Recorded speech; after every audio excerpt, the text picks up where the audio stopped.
Good morning to all. Topic for today is homeostasis in humans. तो homeostasis क्या होता है? एक बैलेंस क्रिएट करना, एक इक्विलिब्रियम क्रिएट करना. तो ह्यूमंस जो हैं वो किस तरह से अपने बॉडी फंक्शंस में बैलेंस क्रिएट करते हैं, अब उसको हम डिटेल में देखते हैं. तो उसके लिए सबसे पहले हम देखते हैं कि लंग्स क्या करते हैं, स्किन और किडनी. तो लंग्स जो हैं वो हमारी बॉडी के अंदर ऑक्सीजन और कार्बन डाइऑक्साइड जो है वो उसमें एक बैलेंस क्रिएट करते हैं. जब हम सेलुलर रेस्पिरेशन करते हैं तो उसके नतीजे में बहुत ज़्यादा कार्बन डाइऑक्साइड प्रोड्यूस होती है जिसको हमने बॉडी में से एलिमिनेट करना होता है. तो लंग्स का क्या काम होता है, थ्रू रेस्पिरेशन जो है वो हमारी बॉडी में से एक्स्ट्रा जो कार्बन डाइऑक्साइड होती है वो उसको बॉडी में से एलिमिनेट करते हैं. इसी तरह से स्किन जो है वो हमारी बॉडी का टेम्परेचर मेंटेन करती है जो कि 37 डिग्री सेंटीग्रेड होता है, ताकि अगर आउटसाइड इन्वायरमेंट में टेम्परेचर कम या ज़्यादा भी हो रहा है तो हमारी बॉडी का टेम्परेचर चेंज नहीं हो. इसी तरह से स्किन में से वाटर और सॉल्ट भी एलिमिनेट होते हैं in the form of sweating या परस्पायरेशन जो है, तो उसकी वजह से भी बॉडी टेम्परेचर जो है वो मेंटेन किया जाता है. थर्ड वन जो है किडनी की अगर हम बात करें तो वो भी हमारे ब्लड को फिल्टर करती है ताकि जो एक्स्ट्रा सॉल्ट्स एंड वाटर हैं, यूरिक एसिड है, ये इस तरह के डिफरेंट केमिकल्स जो ब्लड के अंदर मौजूद हैं उनको बॉडी में से एलिमिनेट किया जा सके in the form of urine.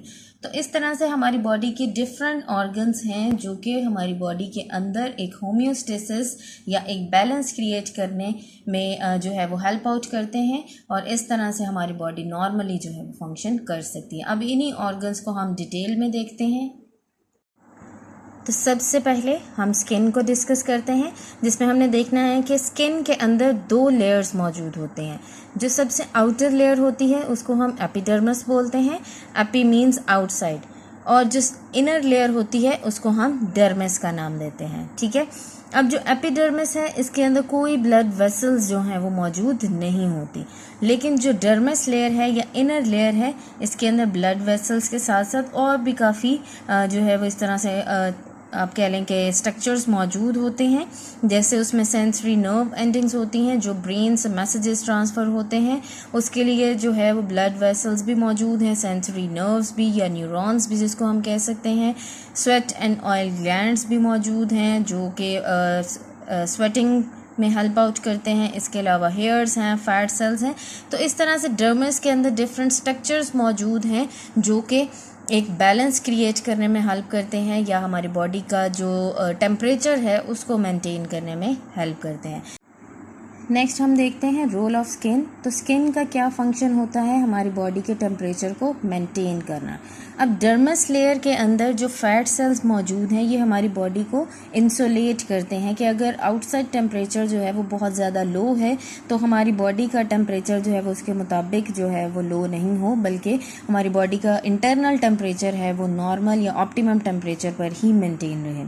अब इसके लिए क्या होता है कि यही फैट सेल्स जो है वो हमारी बॉडी के इंटरनल टेम्परेचर को मेंटेन करने में हेल्प करते हैं. इसके अलावा जब ये फैट सेल्स कॉन्ट्रैक्ट करते हैं तो हमारे जो हेयर सेल्स हैं वो भी इन स्टैंडिंग पोजीशन हमें नज़र आते हैं. तो उस कंडीशन को हम बोलते हैं गूज बम्स. अब गूज बम्स जो हैं वो भी एक insulating blanket of warm air जो है वो प्रोड्यूस करते हैं जिससे हमें थोड़ा सा वार्म फील होता है. इसके अलावा अगर हम बात करें तो स्किन जो है वो इसके अंदर स्वेट ग्लैंड्स भी मौजूद होते हैं. जब हमें बहुत ज़्यादा जो है वो हॉट फील हो या गर्मी फील हो तो उस टाइम पे क्या होता है कि स्वेटिंग होती है हमें बहुत ज़्यादा. अब वो स्वेटिंग जो वेपर्स होते हैं या स्वेटिंग मॉलिक्यूल्स होते हैं, पसीना जो होता है वो हमारी बॉडी से हीट को एब्जॉर्ब करता है और इस तरह से एनवायरनमेंट के अंदर एवापोरेट हो जाता है. तो इससे हमें थोड़ा सा कूलिंग इफेक्ट भी आता है. एक्स्ट्रा वाटर और जो सॉल्ट्स हैं वो भी हमारी स्किन के ज़रिए से जो है वो एलिमिनेट होते हैं. तो इस तरह से स्किन जो है वो हमारी बॉडी का टेम्परेचर, इसके अलावा सॉल्ट और वाटर जो है उसमें भी एक बैलेंस जो है वो क्रिएट करती है. अगर हम लंग्स की बात करें तो लंग्स का हम बहुत डिटेल से पहले एक चैप्टर पढ़ चुके हैं, तो जस्ट हम इसको गो थ्रू करेंगे ब्रीफली कि लंग्स जो हैं वो भी हमारी बॉडी के अंदर कार्बन डाइऑक्साइड और ऑक्सीजन के दरमियान में एक बैलेंस क्रिएट करते हैं. जब हम इनहेल करते हैं एयर को अपनी बॉडी के अंदर, तो ऑक्सीजन को हम तमाम बॉडी के सेल्स तक ट्रांसफ़र करते हैं और वहाँ पे जो सेलुलर रेस्पिरेशन हो रही होती है जिसके नतीजे में कार्बन डाइऑक्साइड रिलीज़ हो रही है, तो हम उस कार्बन डाइऑक्साइड को बॉडी में से एलिमिनेट कर देते हैं ताकि हमारी बॉडी के अंदर कार्बन डाइऑक्साइड की कंसंट्रेशन जो है वो बहुत ज़्यादा इंक्रीज़ नहीं कर जाए। फर्दर अब हम किडनी का टॉपिक देखते हैं और इसको डिटेल में डिस्कस करते हैं। तो किडनी के स्ट्रक्चर को देखने से पहले हम देखते हैं यूरिनरी सिस्टम क्या होता है। यूरिनरी सिस्टम जो है वो इसमें पेयर ऑफ किडनीज मतलब 2 किडनीज मौजूद होती हैं, पेयर ऑफ यूरेटर्स जो कि किडनीज से यूरिन को कलेक्ट करती हैं और ब्लैडर के अंदर स्टोर करती हैं, और उससे नेक्स्ट जो है वो यूरिनरी ब्लैडर है जहाँ पे यूरिन जो है वो कुछ देर के लिए स्टोर रहता है और जैसे ही ब्रेन से रिफ्लेक्स आता है तो थ्रू यूरेथ्रा जो है वो उसको बॉडी में से एलिमिनेट कर दिया जाता है। ठीक है, तो किडनीज का क्या काम होता है कि उन्होंने हमारी बॉडी में जो ब्लड है उसको फिल्टर करना है और जो भी एक्स्ट्रा केमिकल्स हैं या टॉक्सिक मटेरियल है in the form of urine जो है वो उसको यूरेथ्रा से यूरिनरी ब्लैडर में ट्रांसफ़र करना है और यूरिनरी ब्लैडर में कुछ देर के लिए यूरिन जो है वो स्टोर रहेगा और फिर उसको बॉडी में से एलिमिनेट कर दिया जाएगा। अब हम देखते हैं किडनी के स्ट्रक्चर को डिटेल में कि किडनीज जो है वो उनका स्ट्रक्चर किस तरह से होता है। तो किडनीज का जो कलर है और जो शेप है तो ये बीन शेप होती हैं, ठीक है, कुछ इस तरह से। और अगर हम कलर की बात करें तो ये डार्क रेड इन कलर होती हैं, ठीक है। साइज की बात करें तो ये 10 cm लॉन्ग होती हैं, 5 cm वाइड होती हैं या विड्थ होती है इनकी, और 4 cm जो है ये थिक होती हैं। अगर हम वेट की बात करें तो एवरेज वेट जो होता है ह्यूमन किडनी का वो होता है 120 ग्राम्स। लोकेशन की अगर हम बात करें तो ये वर्टिब्रल कॉलम जो है, जैसे अगर ये वर्टिब्रल कॉलम है तो इसके दोनों साइड्स पे इस तरह से किडनीज जो है वो मौजूद होती हैं और ये जो है वो बैक वॉल के साथ हमारे एब्डोमेन के अंदर जो है वो मौजूद होती हैं, ठीक है। इसके अलावा इनकी पोजीशन की अगर हम बात करें तो डायाफ्राम से ये बिलो मौजूद होती हैं, डायाफ्राम के ऊपर जो है वो लंग्स वगैरह मौजूद होते हैं और ये डायाफ्राम के नीचे मौजूद होते हैं। और जो रिब्स होती हैं तो लास्ट 2 रिब्स जो हैं वो इनको प्रोटेक्ट करती हैं, ठीक है। फिर उसके बाद अगर हम पोजीशनिंग की बात करें तो जो लेफ़्ट किडनी होती है वो स्लाइटली हायर होती है और जो राइट किडनी होती है वो स्लाइटली लोअर होती है। ऐसा क्यों होता है? क्योंकि राइट साइड पे लिवर जो है वो भी मौजूद होता है, तो इस वजह से ऑर्गन्स की अरेंजमेंट की वजह से राइट किडनी जो है वो थोड़ी लोअर साइड पे होती है और लेफ़्ट किडनी जो है वो थोड़ी सी हायर होती है। तो ये हमारे पास जनरल स्ट्रक्चर था किडनी का। अब हम देखते हैं डिटेल में कि किडनी के इंटरनल स्ट्रक्चर जो हैं वो किस तरह से होते हैं। तो जब हम किडनी के इंटरनल स्ट्रक्चर की बात करते हैं तो वो कुछ इस तरह से हमें नज़र आता है। तो जैसे कि हमने पहले बात की है कि वर्टिब्रल कॉलम के दोनों साइड्स पे किडनीज जो हैं वो मौजूद होती हैं और इनकी कनकेव साइड जो है उसका फेस वर्टिब्रल कॉलम की तरफ होता है।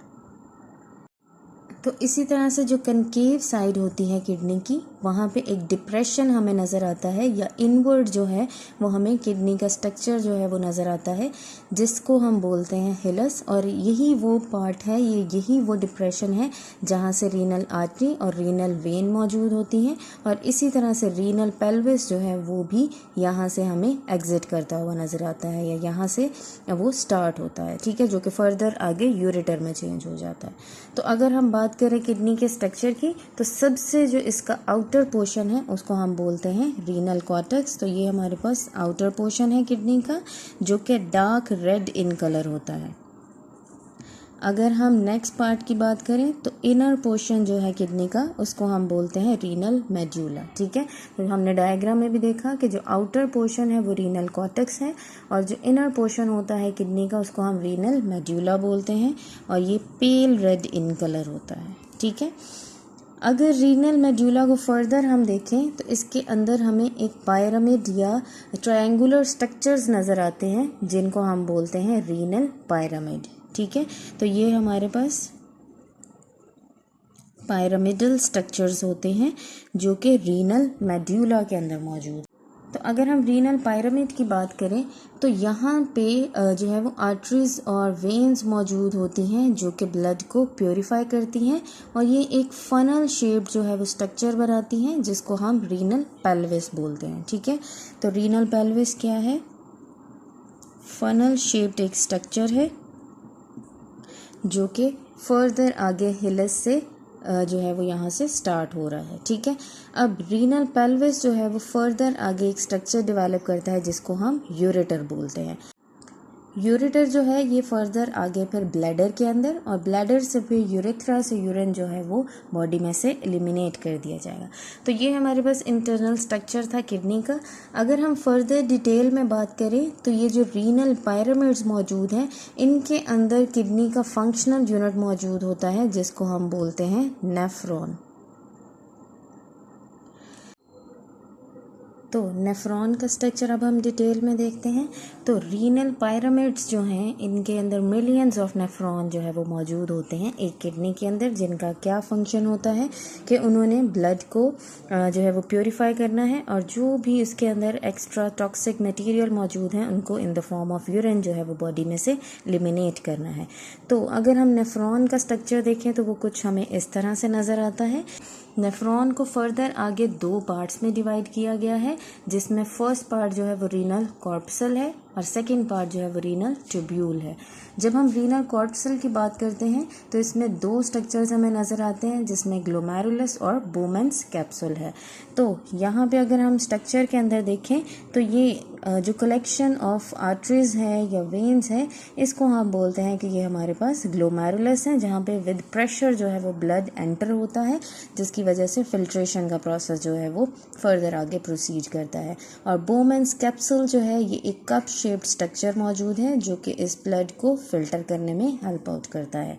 फर्दर आगे अगर हम रीनल ट्यूब्यूल की बात करें तो इसमें फर्स्ट पोर्शन जो है वो प्रॉक्सिमल कन्वोलेटेड ट्यूब्यूल मौजूद है। नेक्स्ट जो है वो लूप ऑफ हेनले है, उससे नेक्स्ट जो है वो डिस्टल कन्वोलेटेड ट्यूब्यूल है, collecting ducts and papillary ducts हैं। तो अगर हम स्ट्रक्चर में देखें तो ये फर्स्ट पार्ट जो कि रीनल कॉर्पसल के बाद आता है वो है प्रॉक्सिमल कन्वोलेटेड ट्यूब्यूल। तो इसका क्या फंक्शन होता है कि ये जो नेफ्रॉन का स्ट्रक्चर होता है ये ब्लड कैपिलरीज के साथ सराउंडेड होता है। तो जो भी यूज़फुल चीज़ें होती हैं ब्लड के अंदर वो दोबारा से रीअब्जॉर्ब हो जाती हैं ताकि हमारी बॉडी में किसी भी चीज़ की कमी ना हो सके। तो प्रॉक्सिमल कन्वोलेटेड ट्यूब्यूल का क्या काम होता है कि इसने मैक्सिमम अमाउंट ऑफ सॉल्ट और वाटर जो है वो उसको रीअब्जॉर्ब करना है। उसके बाद जो नेक्स्ट स्ट्रक्चर आता है वो है लूप ऑफ हेनले। यहाँ पे भी इसके टू पोर्शंस होते हैं, descending portion and ascending portion. वो पोर्शन जो नीचे की तरफ आ रहा है यू शेप बनाता है, और वो पोर्शन जो कि अपर साइड की तरफ आ रहा है। तो यहाँ पे भी मैक्सिमम रीअब्जॉर्प्शन होती है। अगर हम बात करें डिसेंडिंग पोर्शन की तो यहाँ पे वाटर जो है वो फर्दर आगे जो है वो रीअब्जॉर्ब होता है, और अगर हम असेंडिंग की बात करें तो फिर अगर कोई सॉल्ट जो है वो मौजूद है यहाँ पे तो वो रीअब्जॉर्ब हो जाते हैं ब्लड कैपिलरीज में। नेक्स्ट जो पोर्शन आता है वो है डिस्टल कन्वोलेटेड ट्यूब्यूल। यहाँ पे भी फर्दर आगे जो है वो वाटर रीअब्जॉर्प्शन होती है कि अगर जो है वो एक्स्ट्रा अमाउंट ऑफ वाटर जो है वो in the form of urine eliminate हो रहा है बॉडी में से तो उसको ब्लड कैपिलरीज में रीअब्जॉर्ब कर लिया जाता है ताकि हमारी बॉडी के अंदर डिहाइड्रेशन जो है वो ना हो सके। ठीक है, उसके बाद ये तमाम जो वेस्ट मटेरियल होगा या आप कह सकते हैं कि जो वेस्ट जो कि ब्लड में से एलिमिनेट हुआ है उसको in the form of urine जो है वो कलेक्टिंग डक्ट्स के अंदर जो है वो फर्दर आगे उसको एलिमिनेट कर दिया जाएगा या उसको वहाँ पे ट्रांसफ़र कर दिया जाएगा। और कलेक्टिंग डक्ट्स जो है वो फर्दर आगे पेपिलरी डक्ट्स के अंदर ओपन होती हैं, और पेपिलरी डक्ट्स से फिर रीनल पेल्विस में यूरिन को भेजा जाएगा, और वहाँ से यूरेटर, फिर गॉल ब्लैडर, और फिर जो है यूरेथ्रा से बॉडी में से एलिमिनेट कर दिया जाएगा। तो ये था हमारे पास आज का टॉपिक जिसमें हमने देखा कि किस तरह से किडनीज़ जो हैं वो ब्लड को फिल्टर करती हैं, उसके फंक्शनल यूनिट के बारे में देखा, किडनी का स्ट्रक्चर देखा, और किस तरह से जो है वो यूरिन प्रोड्यूस हो रहा है।